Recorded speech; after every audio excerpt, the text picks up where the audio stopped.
सबैजनालाई नमस्कार, स्वागत छ तपाईँलाई नेपाल अनलाइन स्कुलमा। र आज हामी आएका छौँ जीवन जिउने कलाको ज्ञान जीवन विज्ञानको अध्याय 5मा। अध्याय 5मा रहेको छ आत्मविश्वासको भरमा जे पनि गर्न सकिन्छ।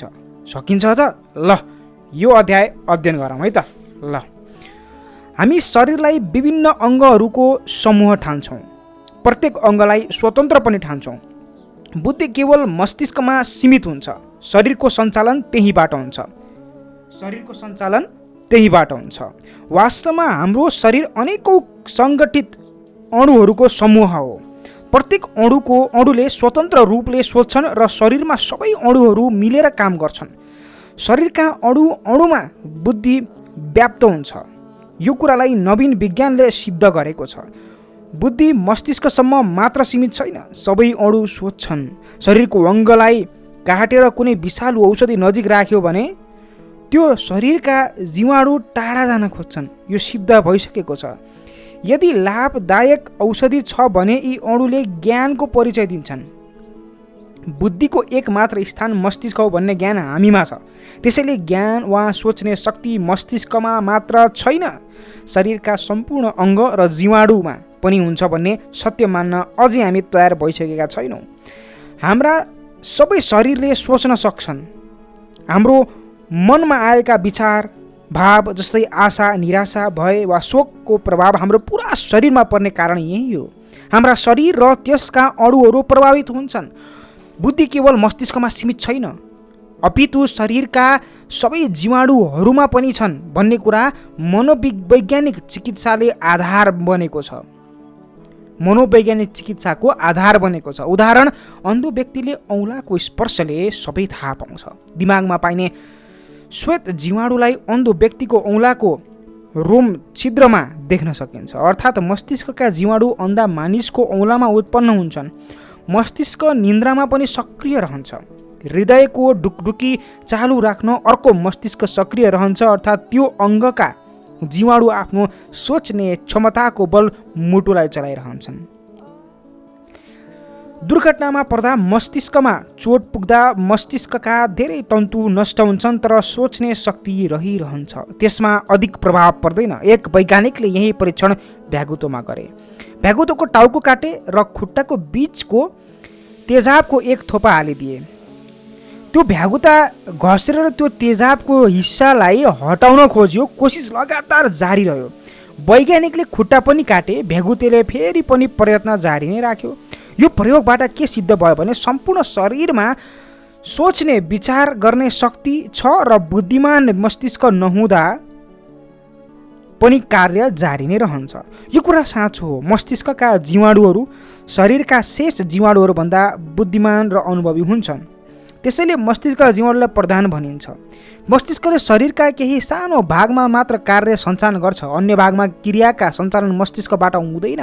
शरीरको रसायनिक प्रयोगशाला मस्तिष्क बिना भने आफ्ना बुद्धिमान जीवाणुको मद्दतबाट काम गर्छन्।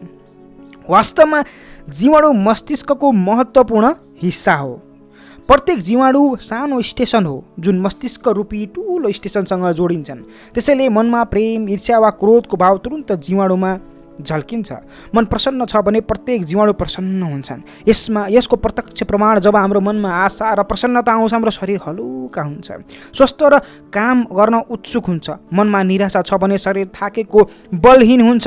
त्यो अवस्थामा मनमा काम गर्ने इच्छा हुँदैन र शरीर अशक्त हुन्छ। डाक्टर कोइली भन्छन्, पशुहरूमा आवश्यकता अनुसार परिवर्तन आउँछ।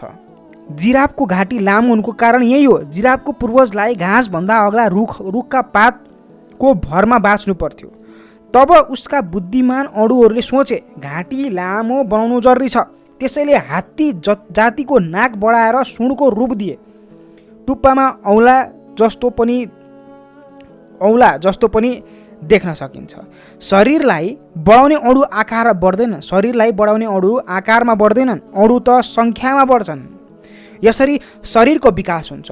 प्रोफेसरको भनाइअनुसार अणुहरूको बुद्धि र अनुभवलाई राम्ररी देख्न सकिन्छ। सर्जनहरूको अनुभव छ, युद्धमा विजय प्राप्त गरेपछि युद्धमा घाइते भएका सैनिकहरूको घाउ छिटो छिटो भरिन्छ।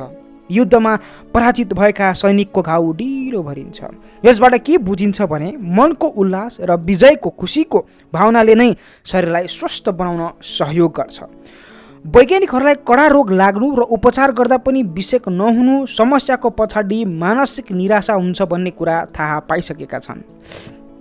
युद्धमा पराजित भएका घाइते सिपाही घाउ भरिन निकै गाह्रो हुन्छ। मनमा उत्पन्न घृणा र ईर्ष्याका कारण पनि शरीरमा धेरै थरीको रोग उत्पन्न हुन्छन्। चर्मरोग, मुटुको रोग, अजीर्ण वा दिमागको रोग प्रमुख छन्।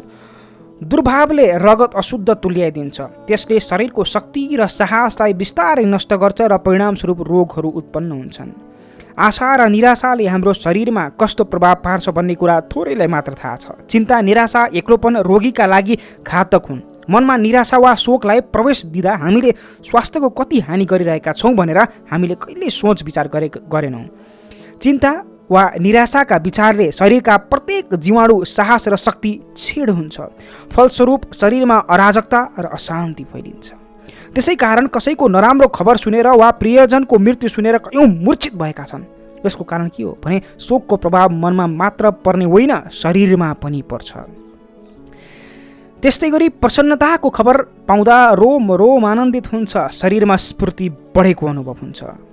शरीर निर्माणमा लागेको जीवाणुले शरीर बनाउँछन् र मर्मतको काम पनि गर्छन्। शरीरमा कहीँ घाउ भयो भने मस्तिष्कले जीवाणुहरूलाई आदेश दिँदैन, तर ती जीवाणु मर्मत गर्ने काममा आफै जुट्छन्, किनभने ती जीवाणु स्वयं शरीरको निर्माता हुन्। प्रोफेसर कोइली भन्छन्, शरीरका प्रत्येक भागमा बुद्धिमान जीवाणुहरूको समूह काम गर्न थाल्छ। मनुष्य शरीरका वास्तविक निर्माता ती साना जीवाणुहरू हुन्। कयौँ प्रगतिशील वैज्ञानिकहरूको के मान्यता छ भने शरीरका प्रत्येक अङ्गमा रहेका जीवाणुहरूको आफ्ना बेग्लै मस्तिष्क हुन्छन्, जसले प्रत्येक अङ्गका गतिविधिहरूलाई निहारिरहेका हुन्छन्। मस्तिष्क पेट, मुटु र कलेजोको मुख्य नियन्त्रकलाई मस्तिष्कले चलाइरहन्छ। त्यहाँबाट आदेश प्राप्त हुन्छ। शरीरका प्रत्येक जीवाणु आफ्ना समूहका लागि काम गर्छन्। उदाहरण, कलेजोको जीवाणुलाई हेरौँ। यो अङ्गको हेर्नुहोस् है, कलेजोको जीवाणुलाई यो अङ्गको काम विष हटाउनु हो र चिनी उत्पादन गर्नु। कलेजोमा भएको सबै जीवाणु यही काममा जुटेका हुन्छन्। कारणवश रक्तमा विष मिसियो, तब कमजोरी अनुभव हुन्छ। भोजनको पाचन क्रियामा संलग्न जीवाणुहरू काम गर्दैनन् भने पाचन हुँदैन र दुर्गन्ध तथा विष उत्पादन हुन्छ। अनि शरीरको सबै जीवाणु अव्यवस्थित हुन्छन्। रक्तचाप मन्द हुन्छ, हृदय गति पनि सुस्त चल्छ। शरीरका सबै नाडीहरू शक्तिहीन बन्छन्, काम गर्ने उत्साह हुँदैन, शरीर पुरै प्रभावित बन्छ। तब शरीरका सबै जीवाणुहरू शक्ति प्राप्त गर्न प्रयत्न गर्छन् र मस्तिष्कमा दबाब दिन्छन्। शरीरको सामान्य प्रक्रियामा अवरोध भएको सूचना पाउने बित्तिकै मस्तिष्कले यस विषयमा सोच्न थाल्छ। बिरामी डाक्टरलाई जचाउन जान्छ। साधारण औषधिबाट फाइदा भएन भने हामीलाई लाग्छ कडा रोग लागेको हुनुपर्छ। रोगको डरले शरीरलाई अरू शक्तिहीन बनाउँछ। शरीरलाई ताकत दिन पौष्टिक भोजनको आवश्यकता पर्छ, तर अज्ञानवश औषधिको सेवन गर्दा अरू खराब गर्न सक्छ। हामीबाट भुल नहोस् भनेर प्रकृतिले सधैँ हामीलाई सहयोग गरिरहेको हुन्छ। शरीरका प्रत्येक जीवाणुले पनि यो कार्यमा सहयोग गरिरहेकै हुन्छ। प्रोफेसर अलेक्जेन्डर ग्राहम बेलले भनेका थिए, जब म हलिक्समा जाडोको मौसममा घोडा चढेर लामो सफरमा जान्थे, खुट्टालाई न्यानो पारिराख्न म त्यसैमा ध्यान केन्द्रित गरिरहन्थे। शरीरको कुनै अङ्गमा बढी ध्यान केन्द्रित गर्यो भने त्यहाँ रक्त सञ्चार बढी हुन्छ। यसबाट थाहा भयो रक्तले विचारको अनुकरण गर्छ। कुनै अङ्गमा हुने रोगको आशंका वा डरले विचार उत्पन्न भयो भने त्यो ठाउँ वा अङ्ग खुम्चिन थाल्छ र डरको कारणले त्यहाँ त्यही रोगको लक्षण देखा पर्न थाल्छ। हेर्नुहोस् है, एक स्वस्थ महिलालाई उनकी साथीले भनिन्, क्षयरोग मातापिताबाट सन्तानमा सर्न सक्छ। तिम्रा पिता क्षयरोगको रोगी हुनुहुन्थ्यो, त्यसैले तिमीमा पनि त्यो रोग देखा पर्न सक्छ। यो कुरा सुनेर उनलाई आफ्नो स्वास्थ्यमा शङ्का हुन थाल्यो। सर्दीको मौसममा घुमफिर गर्दा र खुट्टा भिजाउँदा पनि उनी साथीले भनेको कुरा सम्झिन्थिन्। क्षयरोगको विचार उनको दिमागमा घुमिरहन्थ्यो। यो रोगको सम्बन्ध प्राय फोक्सोसँग हुन्छ। त्यसैले त्यो अङ्ग खुम्चिन थाल्यो, खोकी पनि आउन थाल्यो, बिस्तारै रोगको भय बढ्न थाल्यो। उनको भोक प्यास कम हुन थाल्यो। राम्ररी भोजन नगर्दा र पौष्टिक आहारको कमीले शरीरको शक्ति घट्न थाल्यो। यसरी ती स्वस्थ महिलाको स्वास्थ्य बिग्रिन थाल्यो। उनको चिन्ताग्रस्त मनलाई विश्वास हुन थाल्यो कि क्षयरोग शरीरमा पसिसक्यो। यो रोगका रोगीलाई आफ्ना वजन कति छ भनी जोखिरहने बानी हुन्छ। उनका यी नकारात्मक विचारले शरीरको पाचन क्रिया र रक्तचापमा पनि असर पर्न थाल्यो। दिनदिनै उनको स्वास्थ्य बिग्रिन थाल्यो, अनुहार पनि पहेँलो देखिन थाल्यो। महिलाको विश्वास अनुसार शरीरको जीवाणुहरूले क्षय रोगका कीटाणुहरूलाई स्वीकार गर्न थाले र उनको जीवित रहने आशा पनि मर्न थाल्यो। यसरी कयौँ मानिसहरूले आफ्ना विचारका कारण आफ्नो स्वास्थ्य गुमाएका छन्। शरीरलाई स्वस्थ राख्न आफ्ना विचारहरू पनि स्वस्थ हुनैपर्छ। जीवाणुहरूलाई आफ्ना काम सुचारू रूपले गर्नका लागि प्रसन्नता र विश्वास आवश्यक छ। हाम्रो विश्वास र विचारको प्रभाव शरीरका अङ्ग र जीवाणुमा पर्छ। यस्तो स्थितिमा हाम्रो विचार, सोच, आशा र उल्लासले भरिएको हुनुपर्छ। प्रत्येक जीवाणुको प्रभाव अर्को जीवाणुमा पर्छ, किनभने सम्पूर्ण जीवाणु एकअर्कासँग सम्बन्धित हुन्छन्। मानौ हामीलाई खुब भोक लाग्यो र हामी खान बसौँ। त्यतिकैमा एउटा खबर आइपुग्यो, आत्मीय बन्धुको मृत्यु भएछ। त्यो खबर पाउने बित्तिकै हाम्रो भोक समाप्त हुन्छ, किनभने भोक बढाउने जीवाणु एकदमै मृतप्राय हुन्छ। त्यस्तै हृदय र अन्य अङ्ग पनि शिथिल हुन्छ। यो भयानक खबर सुनेर सबै अङ्गहरूले काम गर्न छोड्छन्। यसबाट के थाहा भयो भने जुन कुरा मनमा आउँछ त्यसको प्रभाव शरीरका सम्पूर्ण जीवाणुहरूमा फैलिन्छ है। जसले आफ्नो शरीरमा अङ्ग जीवाणुहरूमा विश्वास गर्दैन त्यस्तो कार्यबाट अङ्गहरू निराश हुन्छन्। जसले आफ्नो शरीरका अङ्ग र जीवाणुहरूमा विश्वास गर्दैन त्यस्तो कार्यबाट अङ्गहरू निराश हुन्छन्। यस्ता हीन विचार भएपछि शरीर कसरी स्वस्थ बन्छ, कसरी स्वस्थ हुन्छ? शरीरलाई स्वस्थ र बलिष्ठ बनाउनका लागि पौष्टिक आहार आवश्यक हुन्छ। त्यस्तै राम्रो स्वास्थ्यका लागि विचार र विश्वासको पनि आवश्यकता हुन्छ। आशा र विश्वासको सोझो प्रभाव शरीरको जीवाणुहरूमा रहन्छ र तिनका शक्ति फर्केर आउँछन् र प्रसन्नतापूर्वक उत्साहले आफ्नो कार्यमा लागेर शरीरमा पुनः स्फूर्ति फर्केर ल्याई स्वास्थ्य प्रदान गर्छन्। सृष्टिको कण कणमा ईश्वरको प्रकाश फैलिएको छ। सृष्टिको कण कणमा ईश्वरको प्रकाश फैलिएको छ। ईश्वरको सत्तालाई आफ्नो प्रत्येक कण कणमा व्याप्त भएको सम्झनु ईश्वरसँगकै एकाकारको भावना शरीरको निमित्त अपार शक्ति बन्छ। शरीर स्वस्थ रहन्छ र जीवन सुख समृद्धिमा परिपूर्ण हुन्छ। ईसाले भन्नुभएको छ, स्वर्ग र पृथ्वी मेटिन सक्छन् तर मेरा शब्दहरू कहिले मेटिँदैनन्। शब्द आत्माका आवाज हो। शब्द हाम्रो विचारको मूर्त रूप हो। बोलिएका शब्द अपार शक्ति छ। यसको प्रभाव हाम्रो मनमा पर्छ। शब्दको शक्ति हाम्रो जीवनमा प्राण बनेको छ। त्यसैले मुखबाट जे बोलिन्छ राम्ररी सोच विचार गरेर आफ्नो मनमा मन्थन गरेर बोल्नुपर्छ। विचार मुखबाट निस्केपछि यसले मनमा अमिट छाप छोड्छ। एक मित्रले एडिसनलाई रक्सी खान अनुरोध गरे। त्यो नकारात्मक परिस्थितिबाट आफू कसरी फुत्किन सकियो भन्ने विषयमा उनी भन्छन्, मैले यस विषयमा सोच विचार गरेँ। पहिले विचार गर्नु नै ठिक हुन्छ, किनभने म सम्पूर्ण मानसिक र शारीरिक शक्तिको पुरा लाभ लिन सक्छु। उन्नतिमा बाधा पुर्याउने यो रक्सी खाने लतले भविष्य अन्धकार बनाउँछ। राम्ररी विचार गरेपछि दृढ निश्चयका साथ भने मानवताको शत्रु रक्सीलाई म छुन पनि मान्दिनँ। सम्पूर्ण बाइबलमा शब्दमा महान शक्तिको महत्त्वबारे बताइएको छ। बोलिएका शब्दमा जादु छ। आफ्नो विचारलाई शब्दमा व्यक्त गर्दा त्यो बोलिएका कुरा पुरा गर्न शरीर सबै शक्तिहरू एकत्रित हुन्छन्। दृढ सङ्कल्पपूर्वकमा भनिएका कुराहरू विजय मूल मन्त्र नै सिद्ध बन्छन्। फ्रान्स र जर्मनीको बेर्डन युद्धमा फ्रान्सका सेनापति जनरल पिटनले सेनालाई उत्साहित गर्न भने जर्मन सेना फ्रेन्च भूमिमा प्रवेश गर्न सक्दैनन्। उनका यी शब्दले सम्पूर्ण सैनिकका मनमा अपूर्व साहस भरिदिए। जनरलले भनेका एक शब्दलाई सेनाले मनन गरे र आत्मसात गरे। भयङ्कर बमवारीको वास्ता नगरी फ्रेन्च सैनिक अगाडि बढे। साक्षात मृत्यु र कठोर कारावासको कल्पनालाई कोसौँ टाढा हुत्याएर विश्वासपूर्वक युद्धमा होमिए। सेनापतिले बोलेका शब्द ती सेनाको मनमा गुन्जिरहेको थियो। जर्मन फ्रेन्च भूमिमा पस्न सक्दैन। साँच्चै जर्मन सेना फ्रेन्च भूमिमा पस्न सकेन पनि। एक जर्मन डाक्टरका अनुसार युद्धमा शहीद भएका सैनिकहरूको अनुहार हेर्दा यही कुरा अनुमान लगाउन सकिन्छ।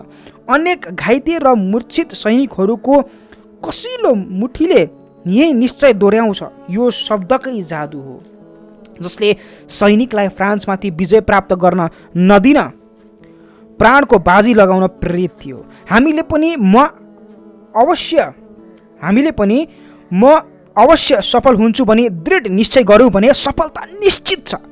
हाम्रो मनमा जुन प्रकारको विचार आउँछन् अर्को व्यक्तिको मनमा पनि त्यही भाव भर्न सक्छौँ। हाम्रो मनमा प्रेम र मित्रताको विचार छ भने शब्दद्वारा अरूमा पनि त्यही भाव भर्न सक्छौँ। प्रेमले प्रेमको र घृणाले घृणाको प्रतिध्वनि गर्न सक्छ। व्यवहारिक जीवन आफूले बोलेका शब्दमा निर्भर हुन्छ। यो हाम्रो विचारमा निर्भर छ। मनमा जस्तो भाव छ शब्दले त्यस्तै भाव दिन्छ। कुनै महापुरुषको उपदेश सुनेपछि जीवनमा परिवर्तन आएको उदाहरणको कुराहरू सबैले सुनेका छौँ, छैनौँ र? अवश्य सुनेका छौँ। मनले बोलेको शब्दको त्यति प्रभाव हुँदैन जति मुखले बोलेको शब्दमा हुन्छ। महापुरुषका विचारहरू पुस्तकमा पढ्दा त्यति धेरै प्रभावशाली हुँदैन जति सुन्दा हुन्छ। पुस्तकमा लेखिएका कुराहरूलाई हामी बिर्सन पनि सक्छौँ, त्यही विचार सुनेका छौँ भने बिर्सिँदैनौँ। हृदयमा अमिट छाप छोड्छ। अक्षरमा मनलाई असर पर्ने शक्ति छ। पार्ने शक्ति छ, तर त्यति छैन जति बोलिएका शब्दमा छन्। आफूले बोलेको शब्द दृढ रहेर दैनिक जीवनमा व्यवहार गर्नुपर्छ। आफूले बोलेका शब्दमा दृढ रहेर दैनिक जीवनमा व्यवहार गर्नुपर्छ। यसरी मनमा रहेका धेरै खराब विचार नष्ट हुन्छन्। एक सन्तको जीवनमा घटेको घटनाको कारणले एक डाकुको हृदय परिवर्तित भयो। घटना यस्तो छ। महात्मा उपदेश दिँदै नगर गाउँमा भ्रमण गर्दै थिए। उनको शब्दको चमत्कार थियो, सुन्ने व्यक्ति प्रभावित हुन्थ्यो। अनेक व्यक्ति सुध्रेका थिए। एक दिन कुनै गाउँमा येशू प्रवचन दिँदै थिए। उनको उपदेश सुनिरहेका मध्ये एकजना रुँदै आयो र येशूको पाउ पर्यो। येशूले उनलाई प्रेमपूर्वक हात समाएर उठाएर दुःखको कारण सोधे। त्यो व्यक्तिले रुँदै भने, म डाकु हो, आजदेखि म सुध्रन चाहन्छु। येशूले प्रेमपूर्वक भन्नुभयो, डाकाको कर्म छोड र कहिले चोरी डकैती नगर्ने प्रतिज्ञा गर। डाकुले प्रतिज्ञा गर्यो र त्यहाँबाट हिँड्यो। भोलिपल्ट आएर येशूले उसैसँग भन्यो, डाकाको कार्य त मेरो स्वभाव बनिसक्यो, त्यसैले म यो कार्य छोड्न नसक्ने भए। यो असम्भव छ। मेरो डाकु स्वभावले मलाई यो कार्य गर्न विवश गरिरहेको छ। येशूले एउटा उपाय खोजे। उनले डाकुलाई भने, तिमी आफ्नो स्वभाव अनुसार दिनभर जे कर्म गर्छौ त्यसलाई लेख्न थाल र साँझमा यहीँ आएर यो सभामा आफूले लेखेको कुरा पढेर सुनाऊ। डाकुले हस् भनी त्यहाँबाट गयो। भोलिपल्ट येशू त्यो डाकुको प्रतीक्षामा थिए। ऊ आएन। तेस्रो दिन पनि प्रतीक्षामा बित्यो, ऊ आएन। किन आएन? डाकुले येशूको आज्ञा स्वीकार गर्यो। दिनभरको कार्यमा सूची बनायो, तर त्यो सूची लिएर येशूको सभामा जान आँट पनि गरेन। यस्तो खराब कर्मको सूची सबैलाई कसरी सुनाउनु? यही विचारले उसलाई त्यहाँ जान दिएन।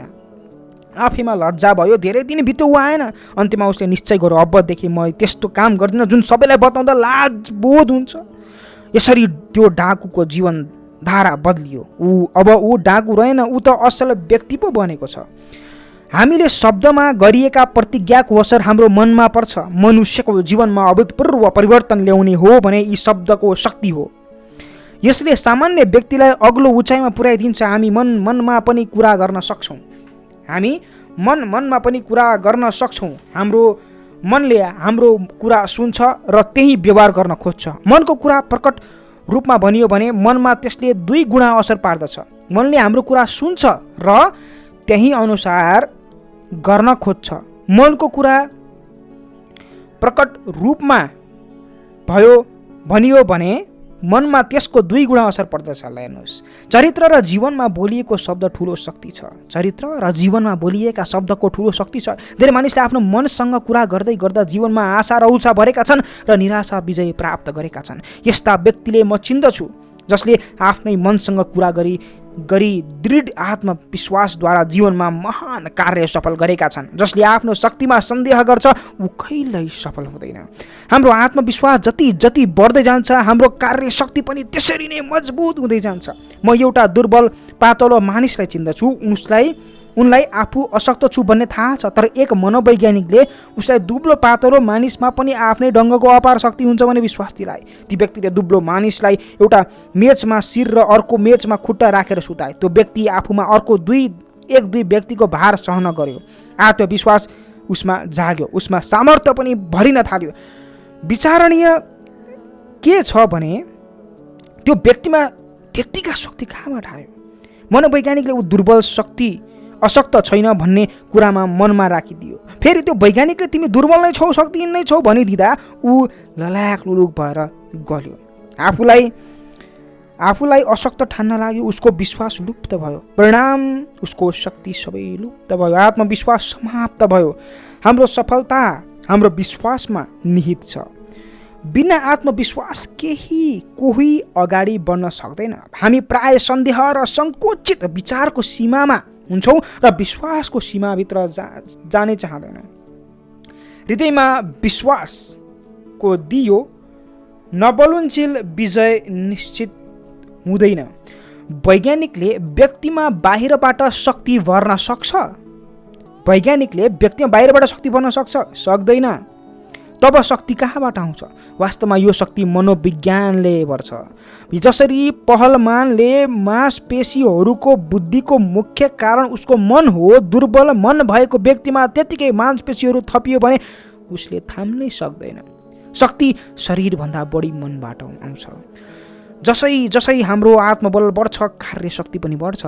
अमेरिकामा गृहयुद्धको कालो बादल मडारिरहेको बेला राष्ट्रपतिको चुनाव पनि पर्यो। यस्तो परिस्थितिमा देशको बागडोर सम्हाल्नु चुनौतीपूर्ण थियो। अब्राहम लिङ्कनले ठाने म देशको चुनौतीको सामना गर्न सक्छु। उनी स्वभावैले नम्र र निराभिमानी थिए। राष्ट्रपति पदका लागि उम्मेदवार बन्ने प्रेरणा आफूभित्रैबाट आयो। नाम दर्ता गरे। उनले अन्य प्रतिद्वन्द्वीलाई पनि आफू अवश्य निर्वाचित हुने कुरा बताए। नम्र व्यक्तिको मुखबाट त्यस्तो कुरा सुनेर उसलाई अभिमानी पनि भन्न सकिन्छ। तर अब्राहम लिङ्कनको मन सफा थियो। आफ्नो योग्यतामा भरोसा थियो। अन्तरात्मामा विजयको विश्वास थियो। उनको मनले सङ्कट कालबाट राष्ट्रलाई उभो लगाउन सकिन्छ भनिरहेका थिए। दृढ आत्मविश्वासको बलमा उनी राष्ट्रपति चुनिए। आज पनि लिङ्कनलाई ठुलो सम्मानका साथ स्मरण गरिन्छ। जो आफ्नो बाटोमा दृढ छ उसलाई संसारले बाटो छोडिदिन्छ। इतिहासका पानामा त्यस्ता व्यक्ति मात्र महान भए जसको आफ्नो जीवनको महानतामा विश्वास थियो। लक्ष्य प्राप्त गर्ने उनीहरूले पुरा मन लगाएर दृढ रही कार्य गरे र आफ्नो फरक अनुभव संसार सामु राखिदिए। उनीहरूलाई थाहा थियो आजको सपना भोलि अवश्य पूर्ण हुनेछ। यस्ता महान व्यक्तिका सफलता, उनीहरूको अद्भुत शक्तिले हामीलाई आत्मविश्वासी बन्न प्रेरित गर्छ। जोन अफ आर्कको मनमा देशको लागि महान कार्य गर्नुपर्छ भन्ने इच्छा जहिले पनि जागिरहन्थ्यो। उनले आफ्नो कल्पनालाई सार्थक बनाइन्। जब फ्रान्सको सेना पराजित भइरहेका थिए उनी चार्ल्स डाफिन कहाँ पुगिन् र आफ्नो आत्मविश्वासको बलमा उनले आफ्नो नेतृत्वमा फ्रान्सको सेनालाई विजय प्राप्त गर्न सक्छ भन्ने विश्वास दिलाइन्। उनलाई सेनापति बनाइयो। उनले आफ्नो कल्पना साकार बनाइन्। फ्रान्सको सेना विजय पनि भयो।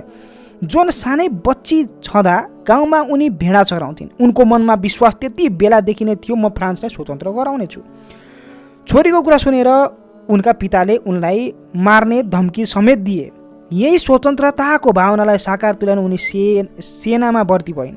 फौजमा उनले धेरै उपेक्षाको सामना गर्नु पर्यो। तर पनि कटु आलोचना, गाली, फौजीहरूको अश्लील व्यङ्ग आदिले उनको मार्ग रोकेन।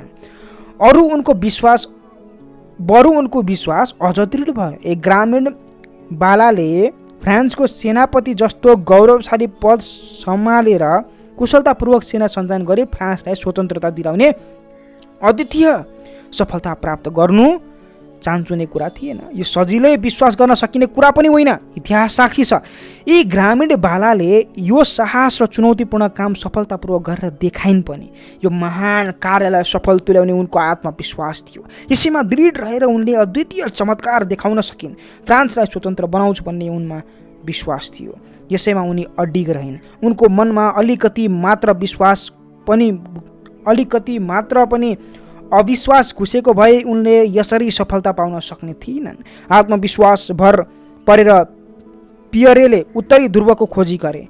यो उनको अभूतपूर्व सफलता थियो। कल्पना गरौँ त्यो व्यक्तिको जसलाई साथीहरूले छोडेर गए र जहाज पनि भताभुङ्ग भयो, जसले अनेकौँ पटक जीवन मरणको सङ्घर्ष गर्नु पर्यो तर पनि इच्छित लक्ष्य प्राप्त गरेरै छोड्यो। साधनविहीन हुँदा पनि उनी विश्वासको टेकोमा उभिएका थिए। उत्तरी ध्रुवको खोजी गर्ने इच्छाले साथ छोडेन। अन्तत करणको प्रेरणा मुख्य शक्ति थियो। प्रत्येक बाधा विरुद्ध सङ्घर्ष गर्दै उनले उत्तरी ध्रुवको खोजी गरे। असम्भवलाई सम्भव बनाउने र पर्वतलाई समेत हल्लाउन सक्ने दृढ आस्था र विश्वासबाट मात्र प्राप्त हुन्छ। धेरै मानिसलाई आफ्नो योग्यताको विषयमा जानकारी रहँदैन। उनीहरू सानोतिनो पदमा रहेर जीवन बिताउँछन्। तीमध्ये कयौँ आफ्ना हाकिम वा मालिकको क्षमताभन्दा बढी क्षमतावान हुन्छन्, तर उनीहरूमा आत्मविश्वास हुँदैन र आफ्नो शक्तिमा विश्वास पनि हुँदैन। यसै गरी मेरा एक मित्र कार्यरत थिए। एक दिन उनका मालिकले अचानक केही समयका लागि छुट्टी लिए। मालिकले केही दिनका लागि आफ्नो काम हेरिदिन अराए। उनले यति कुशलतापूर्वक त्यो काम गरे कि मालिक खुसी भएर उनलाई त्यही पद दिए। जीवनलाई सफल तुल्याउन व्यक्ति आशावादी हुनुपर्छ। आफ्नो योग्यता र शक्तिमा विश्वास गरेर उन्नतितिर अग्रसर हुनुपर्छ। तपाईँको विश्वास अनुरूप नै तपाईँको जीवन बन्छ। मनमा उन्नतिप्रति सन्देह हुने बित्तिकै उन्नति मार्ग पनि छेकिन्छ। सन्देह र आशंकालाई मनमा स्थान नदिने हो भने र असफल भइयो भने भन्ने आशंकालाई मनमा नभित्र्याउने हो भने तपाईँको सफलता निश्चय छ। असफलता हात लाग्नुको अर्थ के हो भने मनमा सन्देह भावना बलियो छ। असफलता हात लाग्नुको अर्थ के हो भने मनमा सन्देहको भावना बलियो छ। प्रत्येक क्षेत्रमा विजय प्राप्त गर्न विश्वासको शक्तिलाई बलियो बनाउनु पर्छ। बेन्जामिन डिजरायलीलाई आफ्नो योग्यतामा पुरा भरोसा थियो र जीवनको उचाइलाई म एक दिन अवश्य छुन्छु भन्ने अटुट विश्वास थियो। यही आत्मविश्वासको बलमा उनी इङ्ल्यान्डका प्रधानमन्त्री बने। उनी भन्ने गर्थे, मनुष्य जीवनका सबैभन्दा ठुलो आश्चर्य हो व्यर्थको चिन्ता गर्नु र त्यो चिन्तालाई जीवनमा महत्त्व दिनु, जुन एकदमै बेकार कुरा हो। फेरि भन्छु, मनुष्य जीवनका सबैभन्दा ठुलो आश्चर्य हो व्यर्थको चिन्ता गर्नु र त्यो चिन्तालाई जीवनमा महत्त्व दिनु, जुन एकदमै बेकार कुरा हो। विश्वासको आडमा मात्र जीवन टिकेको छ। विश्वासले मात्र सही अर्थमा जिउन सिकाउँछ। आशाको सहारा लिएर उन्नतितिर फर्कनु मनुष्यको वास्तविक स्वरूप हो, न कि निराशाले भरिएको अन्धकारले घेरिएको जीवन। विश्वास मात्र यस्तो प्रवाह हो जहाँ शक्तिको द्वार खुल्छ। संसारमा जति तीव्र गतिमा इसाई धर्मको विरोध भयो त्यति विरोध अन्य धर्म भएन। पवित्र बाइबललाई पूर्ण नष्ट गर्ने प्रयत्न पनि भयो, तर आश्चर्य आज जति बाइबल बिक्री हुन्छ त्यति अन्य कुनै पुस्तक बिक्री हुँदैन। आत्मविश्वासको असाधारण सफलताको बयान गरेर साध्य छैन। रोमन साम्राज्य इसाई धर्म विरुद्ध उभिएको थियो। कहाँ महान शक्तिशाली रोमन राज्यको शक्ति र कहाँ निहत्या इसाई धर्मको अनुयायी। आफ्नो महत्त्वाकांक्षालाई साकार तुल्याउने जति दृढ निश्चय तपाईँमा हुन्छ त्यति नै सफलताको तपाईँले पाउनुहुनेछ। संसारमा वैज्ञानिकहरूका अगाडि कयौँ कठिनाइहरू आए, तर आफ्नो दृढ निश्चय र विश्वासको बलमा सबै कठिनाइहरूलाई जितेर उनीहरू आफ्नो निश्चय अडिग रहे। यही विश्वासको प्रबल शक्ति मानव सभ्यता आज बर्बर युगबाट सभ्य युगमा आएको छ। प्रत्येक व्यक्तिमा कुनै न कुनै विशेष आविष्कारको बीज रहेकै हुन्छ। सबैले संसारको उन्नति योगदान गर्न सक्छन्। यसका लागि आत्मविश्वासको शक्ति चाहिन्छ। विश्वासकै बरमा एउटा साधारण व्यक्तिले समेत ठुल्ठुला काम गर्न सक्छ। ईसा मसीह भन्ने गर्थे, मैले धेरै पटक भनिसके, जसले ममाथि विश्वास गर्छ, जसले मैले गरेका कार्य मात्र नभई मैले भन्दा बढी कार्य गर्न सक्छ, किनभने जसले ममाथि विश्वास गर्छ उसले मैले गरेका कार्य मात्र नभई मैले भन्दा बढी कार्य गर्न सक्छ, किनभने म आफू पनि परमपितामा अटुट विश्वास गर्दछु। आफ्नो विश्वास अनुसार आफू बन्ने हो। विश्वास र श्रद्धा यी दुई शब्दलाई महान बताइएको छ। यी दुई शब्दका जादुबाट मनुष्यका शक्ति जागृत भई विकसित हुन्छन्। मनुष्यको जीवनमा विश्वास एउटा ज्योति हो जुन ईश्वरको अंश हो। मनुष्यको जीवनमा विश्वास एउटा ज्योति हो जुन ईश्वरको अंश हो। विश्वासको बलमा लिङ्कन अमेरिकाका राष्ट्रपति बने। कयौँ व्यक्ति आफ्नो दृढ विश्वासको बलमा जीवनको उचाइमा पुग्न सफल भए। आत्मविश्वास कम भयो भने यसले सन्देह र निराशालाई जन्माउँछ। डामाडोल विश्वासले केही दिन सक्दैन। यो भयो भने खुसियाली यो कुराले ध्यान दियोस्। आज तपाईँले कुनै सफलता पाउनुभयो, खुसियाली मनाउँदै हुनुहुन्छ, परन्तु भोलिपल्ट असफलता तपाईँलाई निराश तुल्याउँछ। यसरी डावाडोल विश्वासको पूर्ण सफलता दिँदैन। क्षणिक असफलताबाट निराश हुनु हुँदैन। सफलता प्राप्त नहुन्जेल पूर्णत्वले मनमा विश्वास जगाइराख्नुपर्छ। भय र सन्देहका विचार जीवनमा विषतुल्य हुन्छन्। त्यसैले सधैँ सफलताकै मात्र विचार गरिनुपर्छ। विश्वासले हाम्रो सम्बन्ध ईश्वरसँग जोडिदिन्छ। सधैँ यसरी सोच्नु, म ईश्वरको सन्तान हुँ, म कहिले असफल हुन सक्दिनँ, किनभने असफलतासँग ईश्वरको कुनै नाता छैन। म जीवनमा जे गर्न चाहन्छु त्यो ईश्वरले नै निश्चित गरेर राख्नु भएको छ। परमात्माको मूर्ति मेरो हृदयमा विद्यमान छ। मेरो निमित्त निराशाको केही अर्थ छैन। संसारमा सबैभन्दा कठिन कार्य मनुष्यको मनमा आत्मविश्वासको भाव जागृत गर्नु नै हो। संसारमा सबैभन्दा कठिन कार्य मनुष्यको मनमा आत्मविश्वासको भाव जागृत गर्नु नै हो। मनुष्यले मनमा तिमी संसार महान काम गर्न आएका हौ, सफलता तिम्रो पर्खाइमा छ भन्ने भाव भर्न ज्यादै कठिन छ। जसमा सफलता प्राप्त गर्ने आत्मविश्वास जागृत भएको छ उनीहरूले सम्पूर्ण मानवताको कल्याणमा आफ्ना सम्पूर्ण योगदान दिएका छन्। विश्वास पथ प्रदर्शक हो जसको उज्यालोमा हामी विजय पथमा अग्रसर हुन्छौँ। डाक्टरले रोगीको उपचार गर्दा उसको ध्यान रोगीको रोग र शरीरमा मात्र जाँदैन, उसले रोगीको मन ऊ पूर्ण स्वस्थ हुन्छ भन्ने भाव पनि हाल्न खोज्छ। रोगीको मनमा म रोगमुक्त हुन्छ भन्ने विश्वास जति बलियो हुन्छ त्यति नै छिटो ऊ स्वस्थ हुन्छ। मनको विचारको प्रभाव शरीरमा पनि पर्छ। मनमा म अस्वस्थ हुन्छु कि भन्ने आशंका पटक पटक आइरहन्छ भने हामी अवश्य अस्वस्थ हुनेछौँ। शरीर भनेको मनको बाहिरी रूप हो, त्यसैले विचारको प्रभाव शरीरमा पर्छ। स्वास्थ्य त स्वास्थ्यको बारेमा सोचेर मात्र पाइन्छ र रोगको सम्बन्धमा सोच विचार गर्यो भने रोग नै हात पर्छ। त्यसैले स्वास्थ्य त स्वास्थ्यको बारेमा सोचेर मात्र पाइन्छ भनेर भनिएको छ। यहाँ आत्मविश्वासको प्रभाव, आत्मविश्वासको भरमा जे पनि प्राप्त गर्न सकिन्छ भन्ने कुरामा प्रमाणित गरिएको छ। र यो थियो अध्याय 5 र अध्याय 6 मा हाम्रो रहेको छ सुख कसरी पाइन्छ। निकै नै राम्रो अध्याय छ। यो हाम्रो अर्को अडियो भर्जनमा सुन्नेछौँ। आजको लागि चाहिँ बिदा मागौँ। हस्त, धन्यवाद, नमस्कार। हजुरको दिन शुभ बितोस् है त।